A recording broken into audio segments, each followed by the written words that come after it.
هلو هلو، كل سنة وانتم طيبين. النهاردة عاشورة، طبعا عرفتوا الوصفة من غير ما اقول. ايوه، هنعمل النهاردة عاشورة. مكوناتها بسيطة وسهلة جدا. معايا قمح، وطبعا عاملاه ضحى احسن نوع عندنا. عندي نشا، عندي لبن، عندي سكر، عندي كريمة خفق، عندي باكت قشطة، وعندي ظرف من كريم شانتيه، وعندي شوية فانيليا هنستخدمهم. وكمان عندي كده تركة حلوة يا رب تعجبكم، كام فص مستكة اطحنيهم كده مع معلقة سكر صغيرة. ويلا بينا نبدأ. هنشوف هنعمل ايه واحدة واحدة ونقول بسم الله. هنا طبعا انا كنت القمح بتاعي غسلته وحطيته يتسلق، وانا بسلقه بزود معاه شويه سكر عشان يبقى طعم القمحية نفسها مسكر. واحده واحده كده، ما نستعجلش عليه، نقلب فيه شويه بشويه. احتاجنا نزود له ميه نزود له ميه. وطبعا البنات اللي لسه جداد وانتي بتسلقي القمح بتاعك، اتعودي دايما ان انتي تسيبي غطا الحله بتاعتك متوارب، لان لما الميه بتطف او بتزيد من الحله بتبهدل البوتاجاز وبيبقى الموضوع مأساة. دلوقتي انا نزلت طبعا بالحليب، برضو بقلب شوية بشوية كده. لازم كده ناخد كل حاجة واحدة واحدة، علشان كل الأكل بتاعنا يبقى كويس ويبقى مستوي تمام. ما نستعجلش على أي شيء. طبعا أنا الحليب اللي استخدمته هنا مش حليب طبيعي، أنا الحليب اللي عندي هنا باودر. الحليب الطبيعي اللي عندي اللي بجيبه من الماركتس ما بيبقاش دسم، فانا اخترت حليب باودر عشان يبقى طعمه غني. هنا نزلت بالسكر. طبعا السكر بتاعك زي ما انت عايزه تستخدمي الكميه اللي انت عايزاها. انا كنت حاطه كوبايتين في الوصفه بس ما استخدمتهمش كلهم، لان كنت مع السلقه حطيت شويه سكر، ودلوقتي كمان ضفت شويه تانيين. بس انت براحتك، يعني شوفي كميه السكر اللي انت عايزاها ايه. هنا نزلت فصين المستكه اللي قلت لكم عليهم، مطحونين مع معلقه سكر برضو عشان تكون المستكه دايبه. بتدي اضافه لذيذه جدا جدا وحلوه في الاكل. بتنفع مع الرز بلبن، مع العاشوره، مع البليله. جربوها وقولي رايكم ايه. دلوقتي طبعا انا سبت القمح مع المستكه مع السكر كله يتجانس. الخطوه اللي جايه هنزل بيها ظرف الكريم شانتيه. بيدي طعم حلو جدا في الوصفات دي. وبرضو جربوه مع الرز باللبن او المكرونه باللبن. ومره ان شاء الله هنعملهم مع بعض معانا في القناه او على الصفحه، وان شاء الله تشوفوها وتعجبكم. دوبه كويس.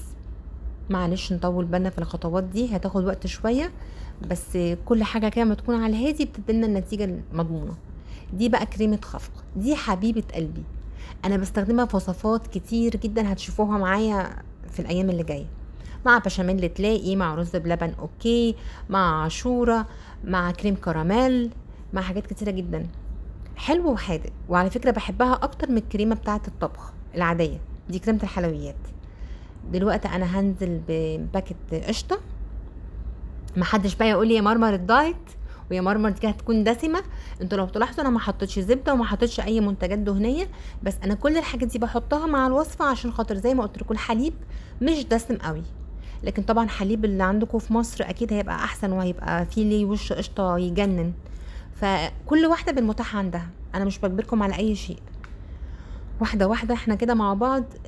كل ما تعملي حاجه بحب صدقيني هتطلع احلى حاجه في الدنيا، باقل التفاصيل وباقل الامكانيات. كفايه انك واقفه بتعملي حاجه لبيتك ولاولادك ولجوزك ولحبايبك بمنتهى الحب، حتى لو لاصحابك، حتى لو لقرايبك. اعملي حاجه بحب صدقيني هتديكي احلى نتائج. هنا خلاص كله بقى تمام. هنا شويه رشه الفانيليا بقى الحلوين، على حسب طبعا النوع اللي عندك. لو عندك سايله حطي سايله، انا كان عندي باودر. ما يعني ما بتفرقش كتير. طبعا لو كيك انا بحب الباودر اكتر من السايله، عفوا اكتر من الباودر. هنا لقيت السكر ناقص شويه فزود لها شويه سكر. برضو بندوب مع بعض شويه بشويه. هنا بقى انا لما هاجي احط النشا، انا هكون صريحه معاكم، النشا دي انا ملهاش عندي قانون. يعني بحط كميه وبفضل اقلب، وممكن احتاج ازود كميه زياده على حسب الوصفه اللي احنا عايزينها، او على حسب تقل القوام والكميه اللي معايا. انا هنا حطيت الكميه اللي عملتها. لما وانا بكمل الوصفه لقيتها لا لسه خفيفه فزودت شويه كمان. فانتي بقى وشطارتك، يعني انتي حاولي تظبطيها مع اول مره كده مظبوطه. طبعا انتوا اكيد اشطر مني وتعرفوا طبعا ما شاء الله عليكم كل حاجه، بس بالنسبه للبنات اللي لسه صغيرين وبيبداوا ما تيأسيش، لقيتيها ما ظبطتش زودي شويه كمان. انا كنت هنا خلاص زودت الشويه اللي قلت لكم عليها. طبعا هنا القوام بقى حلو جدا وبقى ثيكي وبقى ريتش، تحسيه كريمي وتحسي كل الحاجه كده جنست مع بعضها وبقت جميله. بالويسك كده قلبي بسرعه عشان النشا ما تكلكعش معاكي تحت وتعمل قطع، واحده واحده كده. انا هنا كان خلاص تمام، القوام بتاعي كان حلو، بس هنا هديت النار لان اهم حاجه النشا تستوي عشان ما يبقاش طعمها زي الدقيق وتكون باودر في الوصفه بتاعتك. واطمنت ان هي كده حلو. وطبعا بالراحه عشان خاطر ما تسيبيش حاجه في الحله بتاعتك من تحت تغير لون الوصفه تتحرق منك او تشيط. حاولي على قد ما تقدري في المرحله دي تكوني متهديه النار خالص. ودلوقتي طبعا هنبدا نقدم العاشوره بتاعتنا في اطباقنا. تكوني محضره اطباقك او السيرفيس بتاعك زي ما انت عايزه، ابدعي وفنني باللي انت عايزاه. انا طبعا هنا عشان كنت لسه راجعه من الشغل وبسرعه بسرعه عايزه الحق اعمل الوصفه بتاعتي وانزلها لكم، فما كانش عندي كل الامكانيات متاحه. انت انا ممكن اديكي افكار كتير تعملي اللي انت عايزاه. ممكن تزيني بمكسرات، ممكن تزيني بقرفه وجوز هند، زبيب، ممكن تزيني لما تبرد تحطي عليها بولات ايس كريم، ممكن تحطي صوص كراميل، صوص شوكولاته، يعني نوعي اللي انت عايزاه. طبعا كل واحده فينا وذوقها. لو عندك فستق مطحون حطي، لو عندك كاجو، لو عندك اللوز، اللي انت عايزاه. انا بالنسبه لي هنا استخدمت القرفه واستخدمت جوز هند وزبيب، وكان عندي شويه لوز كسرتهم وضفتهم على بعض الاطباق. هتلاحظوا دلوقتي ان انا مش كل الاطباق هحط عليها المكسرات او الحشو ده، لان في عندي جزء من الولاد بيحبوه بالحشو، وفي عندي جزء لا يا مامي من غير.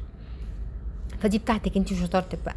ممكن تقطعي فواكه وتحطي على طرف الطبق، ممكن حته فراولايه كده، ممكن حته تفاحه صغننه، اللي انت عايزاه. فنني ارسمي الطبق بتاعك زي ما انت عايزه. الوصفه بتاعتي سهله وبسيطه ومغذيه وحلوه جدا للاطفال وللكبار. يا رب تكون عجبتكم. لو قادره تعملي كميه كبيره وتنزلي تعملي اطعام، تدي طبق حلو لجارتك، تدي طبق حلو لمامتك او لحد من صحابك، لاختك. انشروا الحب في كل مكان.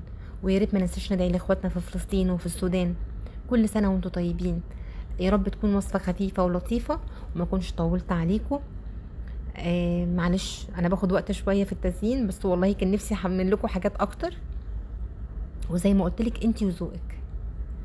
يا رب ينصر الاسلام والمسلمين في كل حته، ويا رب احنا وكل اخواتنا المسيحيين في كل بقاع الارض نكون اخوه دايما وعلى وفاق.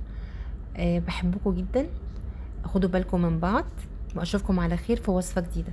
باي باي.